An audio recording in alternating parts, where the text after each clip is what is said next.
राजस्थान के जयपुर में मौलानाओं ने मुसलमानों को खूब भड़काया। मुस्लिम लड़कों को केंद्र की मोदी सरकार के खिलाफ उकसाया। दरअसल पिंक सिटी जयपुर में वक्फ संशोधन बिल के खिलाफ कार्यक्रम का आयोजन किया गया, जिसमें तौकीर रजा और सरवर चिश्ती जैसे कई बड़े मुस्लिम धर्मगुरु शामिल हुए। हजारों की तादाद में रजा अपनी भड़काऊ बयानबाजी को लेकर मुसलमानों के बीच काफी हिट है। मुसलमानों की भीड़ उन्हें सुनने के लिए आती है। वक्फ बिल के खिलाफ जलसे में तौकीर रजा ने जबरदस्त भड़काऊ बातें मंच से कही।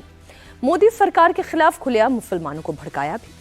तौकीर रजा ने मुसलमानों से एकजुट होकर दिल्ली को घेरने की बात की। पार्लियामेंट के विंटर सेशन से पहले ही तौकीर रजा मुसलमानों की भीड़ लेकर दिल्ली कूच की तैयारी कर रहे हैं। वक्फ बिल के नाम पर मुस्लिम लड़कों को उकसाने में तौकीर रजा ने कोई कसर नहीं छोड़ी। तौकीर रजा ने मंच से ऐसी भड़काने वाली बातें कही है जिन पर गौर करना बहुत जरूरी है। तौकीर रजा ने कहा कि जिस दिन मुसलमान सड़क पर उतर जाएंगे तो रूह कांप जाएगी और उस समय जो होगा उसकी जिम्मेदारी मुसलमानों की नहीं होगी। तौकीर रजा ने मोदी सरकार को सबसे बेईमान हुकूमत बताया। इतना ही नहीं, तौकीर रजा ने कहा किसी के बाप में ताकत नहीं है कि हमारी प्रॉपर्टी पर कब्जा करे। ये सीधे मुसलमानों को वक्फ संशोधन बिल के खिलाफ भड़काना नहीं तो और क्या है। ईमानदार हो अगर तो मैं आप तमाम लोगों से ये दरख्वास्त करता हूं कि दिल्ली आओ और इसके खिलाफ कानून बनवाओ। ये तुम्हारी जिम्मेदारी है। औकाफ के हवाले से मैं इतना कहना चाहूंगा कि अल्हम्दुलिल्लाह हम बेदार हैं। किसी के बाप की ताकत नहीं है कि हमारी जायदादों पर कब्जा कर ले।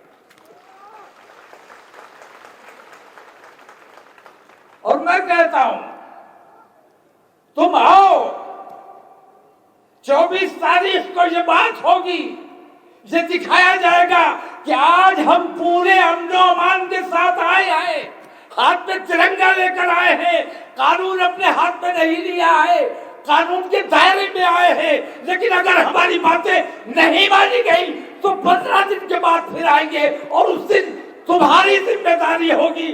उस दिन हम अपने तरीके से आएंगे।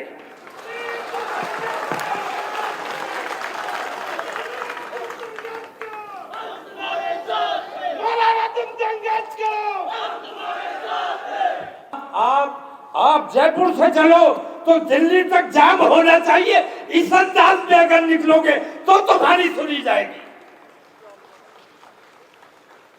ये ऐसी तादाद में निकलो और तुम दिखाओ कि हमारी तादाद को छुपाते हो। जिस दिन हम सड़कों पर आएंगे तो तुम्हारी रूह कांप जाएगी और तुम हमारी बात सुनने पर मजबूर हो जाओगे। क्या तौकीर रजा का मकसद वक्फ बिल के नाम पर देश में दंगे भड़काना है? वक्फ के नाम पर आखिर मौलाना ब्रिगेड का रियल मोटिव क्या है? तौकीर रजा का एक और बयान आपको सुनाती हूँ। इसमें वो धमकी भरे अंदाज में सीधे मुस्लिम नौजवानों को अपनी तकरीर से भड़का रहे हैं। हमारे नौजवान बुज़दिल नहीं है। ये बात मैंने बार बार कही है कि हमारे उलमा ने, हमारे दानिशवरों ने, हमारे कायदीन ने अपने नौजवानों को कंट्रोल करके रखा है। जिस दिन ये नौजवान हमारे कंट्रोल से बाहर हो गए तो तुम्हारे बस की बात नहीं है कि इनको कब्जे में कर सको। नहीं है, बातिल को कुचल डालेंगे। हक के शहजाई हैं, बातिल को कुचल डालेंगे।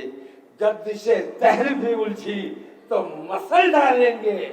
और हमने जिस दौर को चाहा है बदल डाला है और जिस दौर को चाहेंगे इंशाअल्लाह बदल डालेंगे। तौकीर रजा आखिर ऐसी बातें क्यों कर रहे हैं? क्या मुसलमानों को वोट देने का अधिकार नहीं है, या फिर उन्हें नौकरी करने का अधिकार नहीं, या फिर उन्हें बिजनेस करने का अधिकार नहीं, या फिर उन्हें पढ़ने का अधिकार नहीं मिला, या फिर इस देश में उनके धार्मिक अधिकारों का हनन किया जा रहा है? अगर इन तमाम बातों में से ऐसा कुछ भी नहीं हुआ तो फिर खुलेआम मंच से मुसलमान नौजवानों को क्यों भड़काया जा रहा है? तौकीर रजा संसद के शीतकालीन सत्र से पहले मुसलमानों को दिल्ली मार्च के लिए भड़का रहे हैं। तौकीर रजा ने इंडिया टीवी से बातचीत में अपनी तकरीर पर सफाई भी दी। कहा कि केंद्र सरकार वक्फ बिल के विरोध में मुसलमानों के प्रोटेस्ट को नोटिस नहीं कर रही है। इसलिए वो ये चाहते हैं कि सरकार तक दिल्ली जाकर अपनी बात पहुंचाई जाए। तौकीर रज़ा इस वक्त हमारे साथ मौजूद हैं। तौकीर जी, आज औकाफ का जो एक सम्मेलन हुआ, तमाम मुसलमान और तमाम लोग वहाँ पे मौजूद रहे। आपको मैं सुन रहा था, आपने ऐलान किया कि दिल्ली चलो, दिल्ली अगर नहीं गए तो बात नहीं बनेगी। आप तो स्टेज पे अपना शामियाना लेके बैठने जा रहे हैं, क्या आह्वान कर रहे हैं? नहीं, ऐसा है कि अलग अलग सूबों में, अलग अलग ज़िलों में लोग जो छोटे छोटे प्रोग्राम कर रहे हैं, हुकूमत उसका उतना नोटिस नहीं ले रही जितना लेना चाहिए। तो हुकूमत को एहसास कराना है तो हुकूमत दिल्ली में बैठी हुई है, तो वहाँ जाके हम अपनी बात रखना चाहते हैं और अपनी बात कायदे से पहुँचाना चाहते हैं, ताकि हमारी तकलीफ हुकूमत सबकी है। जयपुर के मंच पर अजमेर अंजुमन कमेटी के सचिव सरवर चिश्ती भी मौजूद थे। जब उनका नंबर आया तब उन्होंने माइक थामा। तौकीर रज़ा के लाइन लेंथ पर ही अपनी भी तकरीर रखी। सरवर चिश्ती के टारगेट पर भी मुस्लिम नौजवान थे। मुस्लिम नौजवानों के दिलो दिमाग में किस तरीके का जहर उन्होंने घोला, आप खुद सुनिए।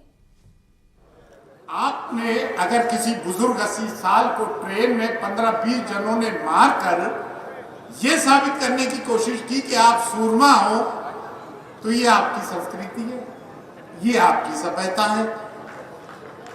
बड़ी अजीब बात है।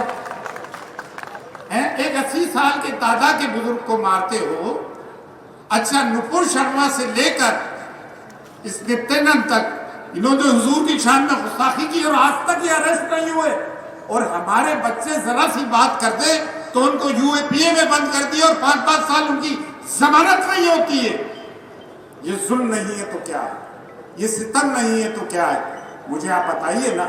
बुलडोजर 1967 में पहला बुलडोजर गजा में चला था।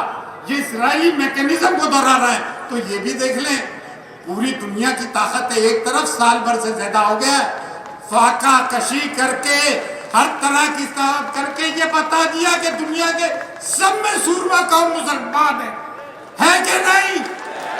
है कि नहीं? बुज़दिली हराम मानता हूं मैं इस्लाम में। क्या मानता हूं? 22,000 का लश्कर था यजीद का, 72 करबला में थे। यजीद था और हुसैन है।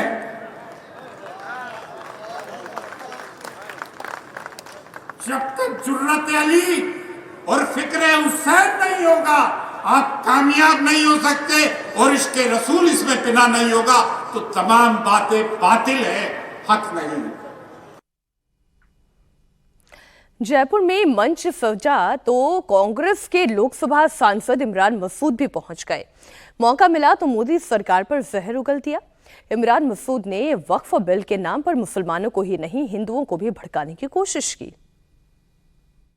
भाइयों से कहना चाहता हूं, आज घर में मेरे आग लगी है तो पड़ोस में घर तुम्हारा भी है। ये कहीं तुम्हारी मंदिरों की प्रॉपर्टी के ऊपर नजर तो नहीं है? आवाज उठने लगी है साधु समाज, संत समाज के बोर्ड बनाने की। कहीं ऐसा ही कानून ला करके वो तमाम तर प्राचीन मंदिर जिनके पास, चाहे वो साउथ इंडिया के हो चाहे वो नॉर्थ इंडिया के हो, उन तमाम मंदिरों के ऊपर तो कहीं नजर नहीं है कि इनके ऊपर भी हम काबिज होकर के बैठ जाएं। ये आवाज उठने लगी है। अभी तो आज हमारे घर में आग लगी है, अगर नहीं बुझाओगे तो ये घर आपके भी आ सकती है। आपने सुना वक्फ बिल के नाम पर मुसलमानों को जयपुर में कैसे भड़काया गया।